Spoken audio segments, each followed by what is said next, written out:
নজরুল বলেছিলেন যে বিশ্বটাকে দেখব আমি আপন হাতের মুঠোয় ভরে।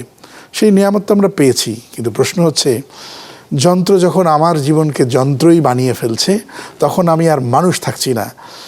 প্রজন্মকে বলবো, প্রজন্ম তুমি বুদ্ধিমান, যুক্তিবাদী, বাস্তববাদী হও, কিন্তু তুমি বিজ্ঞানমুখী হও অবশ্যই, কিন্তু বিজ্ঞান তো বলছে অত রাতে জেগো না। বিজ্ঞান তো বলছে যে তুমি সকাল সকাল ঘুম থেকে ওঠো, তা তো তুমি উঠছো না। তুমি বয়সের আগেই বুড়ো হয়ে যাচ্ছ, তুমি তোমার শক্তি সামর্থ্য হারিয়ে ফেলছো, তুমি সোসাইটিকে হারিয়ে ফেলছো। 6 ইঞ্চি যন্ত্র তোমাকে একটা চক্করের মধ্যে ফেলে দিয়ে তুমি সমাজ থেকে এক অচেনা প্রাণী হয়ে গেছো। পরিবারের কাছেও তুমি কাছের নও, তুমি যেন অনেক দূরের। তুমি আর বাবা আর মা ভাই বোন সবার এক ছাদের নিচেও থেকে যেন তুমি যোজন যোজন দূর।